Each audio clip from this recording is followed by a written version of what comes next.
존경하는 국민 여러분, 김진표 국회의장님과 의원 여러분, 저는 오늘 새 정부의 첫 번째 예산안을 국민과 국회에 직접 설명드리고 국회의 협조를 부탁드리고자 5개월여 만에 이 자리에 다시 섰습니다. 우리를 둘러싼 대내외 여건은 매우 어렵습니다. 전 세계적인 고물가, 고금리, 그리고 강달러의 추세 속에서 금융시장 변동성은 커지고 경제의 불확실성은 높아졌습니다. 취약계층과 사회적 약자들이 입는 고통은 점점 커지고 있습니다. 재정 건전성을 유지하면서 금융 안전성과 실물 경제 성장을 도모하는 나라와 그렇지 못한 나라 간의 국제 신인도 격차가 확대되고 있습니다. 산업과 자원의 무기화 그리고 공급망의 블록화라는 세계적인 흐름 속에서 가치를 공유하는 국가들과의 협력이 그 무엇보다 중요해졌습니다. 안보 현실 또한 매우 엄중합니다. 북한은 최근 유례없는 빈도로 탄도미사일 발사를 비롯한 위협적인 도발을 계속하고 있습니다. 이는 유엔 안보리 결의에 대한 중대한 위반이자 국제사회에 대한 정면 도전입니다. 나아가 핵 선제의 사용을 공개적으로 표명할 뿐 아니라 7차 핵실험 준비도 이미 마무리한 것으로 판단됩니다. 우리 국민들이 안심하고 일상을 영위하실 수 있도록 한미 연합방위 태세와 한미일 안보 협력을 통해 압도적인 역량으로 대북 억제력을 강화할 것입니다.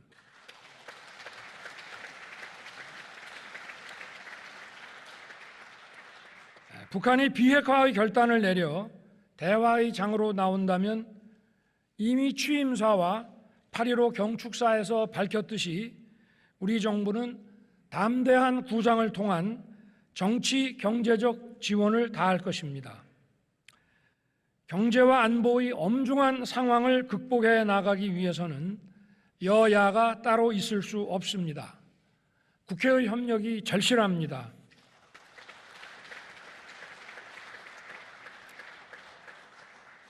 국민 여러분, 그리고 의원 여러분, 저는 지난 7월부터 최근까지 10차례에 걸쳐 진행된 비상민생경제회의를 통해 직접 민생 현안을 챙겼습니다.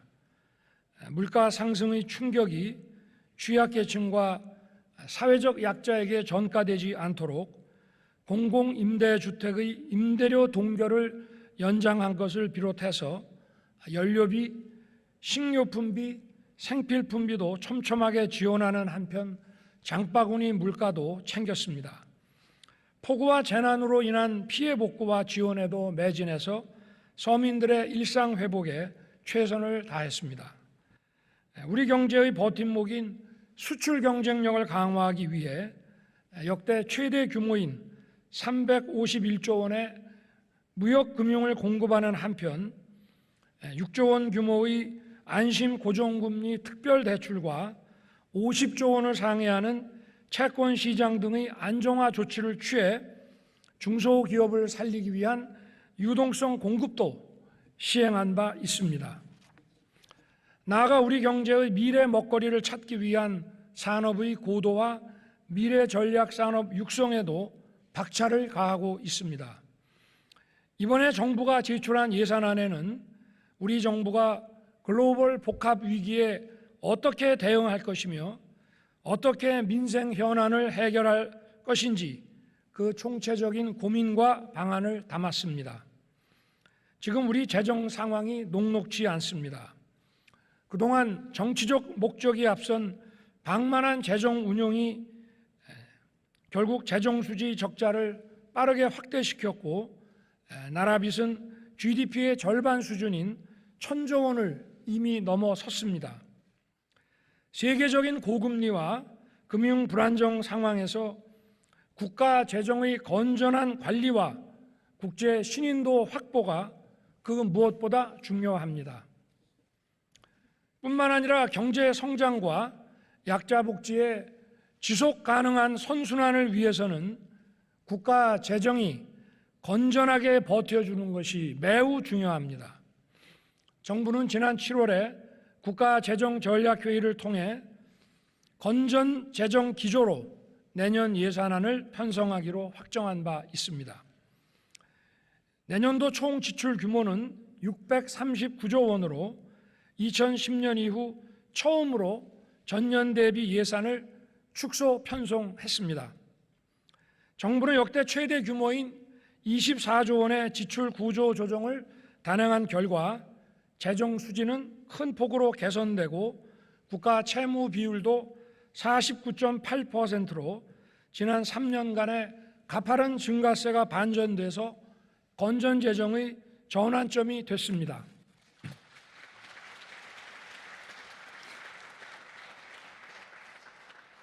공공부문부터 솔선하여 허리띠를 바짝 졸라맸고 이렇게 절감한 재원은 서민과 사회적 약자 보호, 또 민간 주도의 역동적 경제 지원, 국민 안전과 글로벌 리더 국가로서의 책임 강화에 투입하고자 합니다.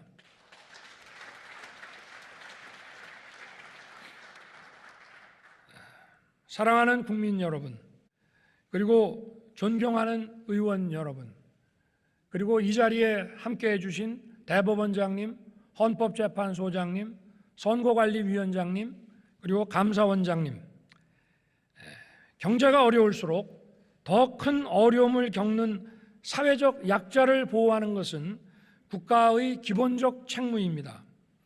우리 정부는 재정 건전화를 추진하면서도 서민과 사회적 약자들을 더욱 두텁게 지원하는 약자 복지를 추구하고 있습니다.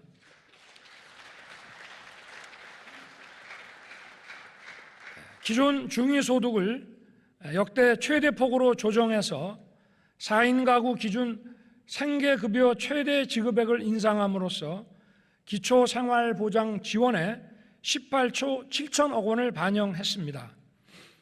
저임금 근로자, 특수형태 근로종사자, 그리고 예술인들의 사회보험 지원 대상을 확대하여 27만 8천 명을 추가 지원할 것입니다. 근로환경이 열악한 50인 미만의 소규모 사업장 7천여 곳에 휴게시설 설치 등 근로환경 개선을 획기적으로 실행할 것입니다. 아울러 장애인과 한부모 가족에 대한 맞춤형 지원도 강화할 것입니다. 장애 수당을 8년 만에 처음으로 인상하고 발달장애인에 대한 돌봄 시간을 하루 8시간까지 확대함과 아울러 장애인 고용장려금도 인상할 것입니다.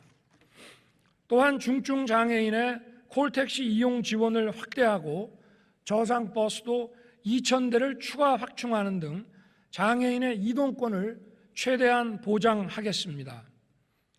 한부모 자녀 양육 지원 대상을 현재의 중위소득 52%에서 60%까지 대폭 확대하겠습니다.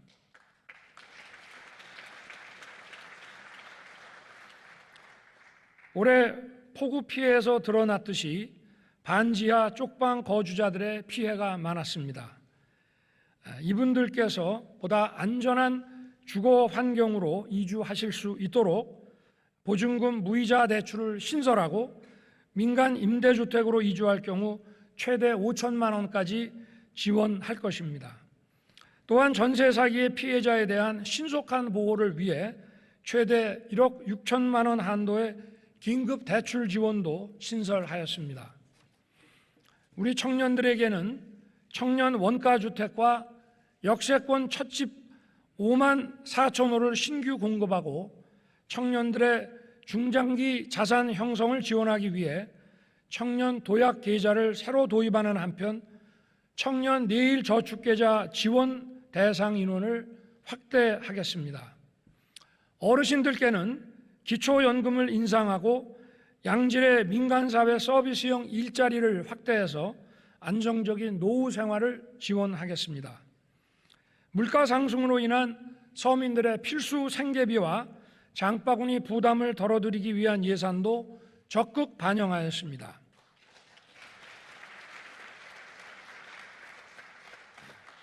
우선 에너지 바우처 지원을 확대하고 농축수산물 할인 쿠폰 규모를 금년도의 590억 원에서 1,690억 원으로 약 3배 확대했습니다. 밀, 수산물 등 주요 농축산물의 비축을 확대해서 수급 불안에 선제적으로 대응하는 한편 중소농의 공익직불금 지급 확대, 비료, 사료 등의 구매자금 지원을 통해 농가 생산비 부담도 경감하겠습니다.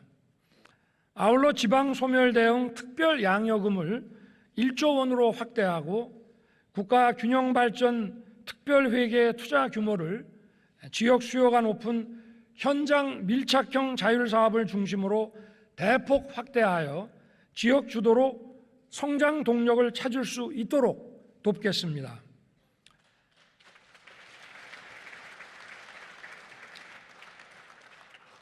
첨단 전략 산업과 과학 기술을 육성하고 중소벤처기업을 지원함으로써 새로운 성장 기반을 구축하겠습니다.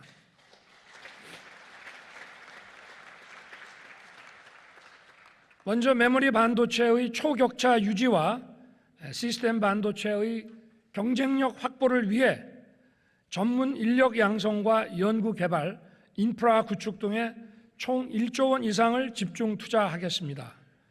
또 문어직 원자력 생태계 복원이 시급합니다. 원전 수출을 적극 지원하고 소형 모듈 원자로와 원전 해체 기술 개발 등 차세대 기술의 연구 개발을 지원하겠습니다.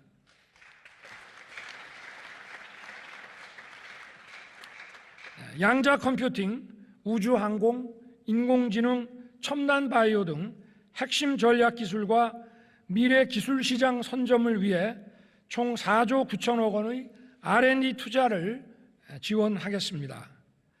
민간 투자 주도형 창업 지원을 통해 벤처기업과 스타트업에 대한 지원을 확대하고 중소기업의 스마트화 지원과 연구개발 등 혁신 사업에도 3조 6천억 원을 투입하겠습니다.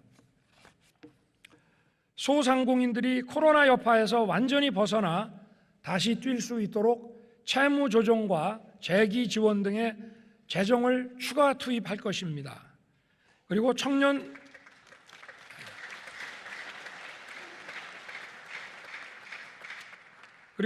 농업인에 대한 영농 정착 지원금, 맞춤형 농지와 금융 지원 등을 패키지로 제공해서 농업 혁신을 주도할 수 있도록 돕겠습니다. 국민 편의와 미래 산업 기반인 교통 혁신도 이뤄내도록 하겠습니다. 수도권 GTX는 기존 노선의 적기 완공과 신규 노선 계획에 총 6,730억 원을 투자하고 도심 항공교통, 개인형 이동수단 등 미래 교통수단의 조기 상용화를 위해 실증 실험시설, 환승센터 구축 이런 것을 비롯한 기술 혁신 기반을 조성하겠습니다. 또 홍수 가뭄 등 자연재해에 대비하기 위해 대심도 빗물 저류 터널 3개소 설치를 지원하고 스마트 예보 시스템 구축 등 재해 예방 체계도 강화하겠습니다. 또 보행자 교통 안전을 위한 횡단보도 조명 등 시설 개선, 어린이 보호구역 무인 단속 장비 확대 등을 통해 생활 속의 안전도 꼼꼼하게 챙겨가겠습니다.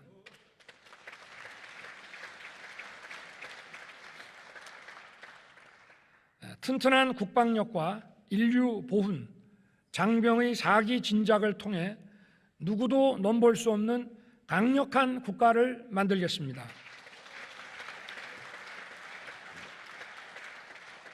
안보 위협에 대응하여 현무 미사일, F-35A, 패트리어트의 성능 개량, 장사정포 등에 대한 요격 체계 등 한국형 삼축체계 고도화에 5조 3천억 원을 투입하고 로봇 드론 등 유무인 복합 무기체계 전환을 위한 투자, 그리고 군 정찰 위성 개발, 사이버전 등 미래 전장 대비 전력 확충을 위한 투자도 확대하겠습니다.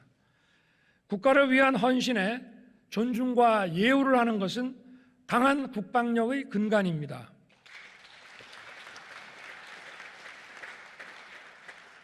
국민과 장병의 눈높이에 맞도록 병영 환경을 개선하고 사병 봉급을 2025년 205만 원을 목표로 현재 82만 원을 내년에 130만 원까지 인상해서 병역 의무 이행에 대한 합당한 보상이 매년 단계적으로 이루어지도록 하겠습니다.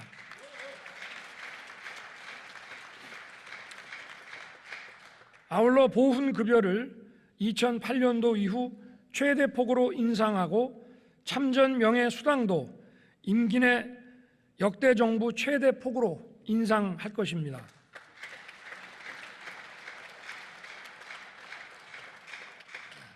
격화되는 경제 블록화 물결에 대비하여 경제 안보 역량을 강화해야 합니다. 공급망 위기에 대응하기 위해 해외 자원개발 투자를 확대하고 니켈, 알루미늄 등 광물 비축, 그리고 수입선 다변화 추진을 위해 총 3조 2천억 원을 투자할 것입니다. 유엔 연설에서도 밝혔듯이 국제사회에 책임있게 기여하지 않고서는 우리의 국익도 제대로 지켜내기 어려운 것이 엄연한 현실입니다. 정부는 글로벌 리더 국가로서의 책임과 역할을 다하기 위해 공적 개발 원조를 4조 5천억 원으로 대폭 확대하였습니다. 이를 통해 해외 긴급 구호 지원과 저개발국과 개도국을 대상으로 원조를 확대할 것이며 글로벌 보건 안보와 백신 개발 지원에 주도적 역할을 수행해 나가겠습니다.